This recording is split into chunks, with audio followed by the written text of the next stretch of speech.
పూర్వం కాంచీపురంలో దేవదత్తుడు అనే బ్రాహ్మణుడు ఉండేవాడు. అతడు వేదాంగ పారంగతుడు. ఆ బ్రాహ్మణుని భార్య మాలిని. వాళ్ళిద్దరూ గృహస్థ ధర్మాన్ని చక్కగా పాటిస్తుండేవాళ్ళు. అతిథులను అభ్యాగతులని ఆదరిస్తూ ఉండేవాళ్ళు. వాళ్ళ కిలవేలుపు శ్రీ వెంకటేశ్వర స్వామియే. ఒక రోజున కాశీయాత్ర చేసి తిరిగి వచ్చిన ఒక బ్రాహ్మణోత్తముడు ఆ బ్రాహ్మణుని ఇంటికి వచ్చాడు. దేవదత్తుడు అతని భార్య మాలిని ఆ బ్రాహ్మణుని సాక్షాత్తు వెంకటేశ్వర స్వామిగా భావించి అతిథి మర్యాదలు చేశారు. భోజనమైన తరువాత ఆ బ్రాహ్మణుడు ఆ దంపతుల జాతకాలను పరిశీలించి చూశాడు. జాతకం ప్రకారంగాను గోచారం ప్రకారంగాను దేవదత్తుడికి శనిదోషం వలన అపమృత్యువు కలిగే సూచనలు బాగా కనిపిస్తున్నాయని, ఆ అపమృత్యువు దోషాన్ని నివారించడం కోసం సప్త శనివార వ్రతము చేసి ముందుగా శనైశ్వరుడిని, తరువాత శ్రీ వెంకటేశ్వర స్వామిని భక్తి శ్రద్ధలతో ఆరాధించమని సూచించాడు. అమ్మ, నువ్వు శ్రద్ధతో నీ భర్తతో కలిసి శనివార వ్రతం చెయ్యాలని, నీ భర్తని ఆ వ్రతం చేయడానికి నువ్వే ప్రోత్సహించాలని, తద్వారా నీ సౌభాగ్యాన్ని నిలుపుకోవాలి అని హెచ్చరించాడు. సప్త శనివార వ్రతాన్ని కూడా ఆ దంపతులకు వివరంగా బోధించి మరీ సెలవు తీసుకుని వెళ్ళాడు.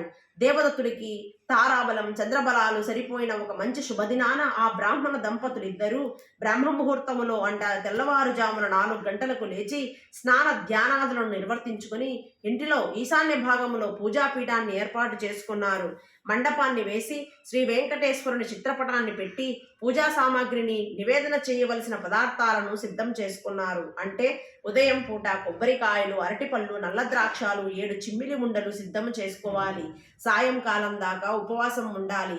సాయంకాలం పళ్ళు కాయలతో పాటు 7 లడ్డూలు కూడా నైవేద్యానికి సిద్ధం చేసుకోవాలి.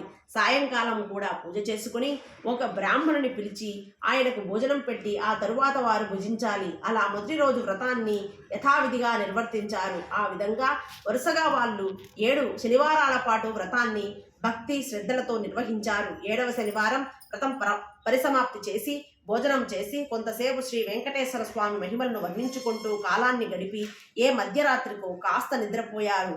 ఆ దంపతులకు భక్తి శ్రద్ధలకు పూజా విశేషాలకు ప్రసన్నుడై శ్రీ వెంకటేశ్వరుడు మాలినీదేవికి కలలో సాక్షాత్కరించి, ఓ పరమ సాధ్వి, మీ దంపతులిద్దరూ శ్రద్ధా భక్తులతో నన్ను 7 శనివారాల పాటు పూజ చేశారు. నాకు చాలా సంతృప్తి కలిగింది. ఆ వ్రత ప్రభావము వలన నీ భర్తకు గల శనైశ్చర దోషము, అపమృత్యు భయము కూడా తొలగిపోయాయి. అతనికి రాబోయే జన్మలోని ఆయుర్దాయాన్ని ఈ జన్మలోకి తీసుకొని వచ్చి ఇతడిని సంపూర్ణమైన ఆయుర్దాయం కలవాడిని చేశాను. మీరిద్దరూ సుఖశాంతులతో ఆనందంగా 100 సంవత్సరాలు జీవిస్తూ ధర్మార్థ కామ మోక్షాలనే 4 పురుషార్థాలను సాధించుకుంటూ మీ మానవ జీవితాన్ని సార్థకం చేసుకోండి అని ఆశీర్వదించి అదృశ్యమైనాడు. వెంటనే ఆమె లేచి భర్తను కూడా లేపి తనకు వచ్చిన కలను పూర్తిగా వినిపించింది. ఆ బ్రాహ్మణుడు కూడా మిక్కిలి సంతోషించి భార్యను అభినందించాడు.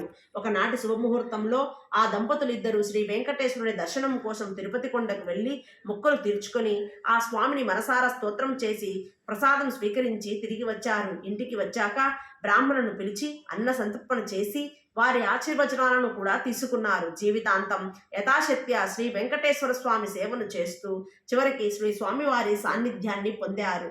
కలియుగంలో శ్రీ వెంకటేశ్వరుని మించిన ఆరాధ్య దైవము లేదు. ఈ శనివార వ్రతంతో ఆ స్వామిని ఆరాధించిన వాళ్ళకి శనిదోషాలు తొలగిపోయి స్వామి అనుగ్రహం కూడా లభిస్తుందని సూత మహాముని శౌనకాది మహర్షులకు వివరించాడు. మహర్షులంతా విని ఆనందించారు. కలియుగంలో శ్రీ వెంకటేశ్వరుడు ప్రత్యక్ష దైవము. భక్తి శ్రద్ధలతో శ్రీ స్వామివారిని ఆరాధించిన వాళ్ళకి ఇహపరలోకాలలో భోగభాగ్యాలు కలుగుతాయి. శ్రీ స్వామివారికి మిక్కిలి ఇష్టమైన ఈ శనివార వ్రతాన్ని చేసిన వాళ్ళకి కష్టములు తొలగిపోతాయి, గ్రహబాధలు నశిస్తాయి, సంపదలు భోగములు కలుగుతాయి. ఈ శనివార వ్రతం చేసిన వాళ్ళకి వాళ్ళ కుటుంబానికి సమస్త శుభములు కలుగుతాయి. శనివార వ్రతం చేసిన వాళ్ళకి అసాధ్యం అనేది ఉండదు. ఈ కలియుగంలో శనివార వ్రతం మానవులందరికీ కల్పవృక్షంతో సమానమైనది. శనివార వ్రతాన్ని చేసి స్వామివారిని అర్చించి స్తోత్రం చేసి ఈ కథను చదువుకునే వాళ్ళు ధన్యులే. శ్రీ వెంకటేశ్వర స్వామి సర్వదేవతా స్వరూపుడు. ఆయన్ని ఆరాధిస్తే సమస్త దేవతలు సంతోషించినట్లే.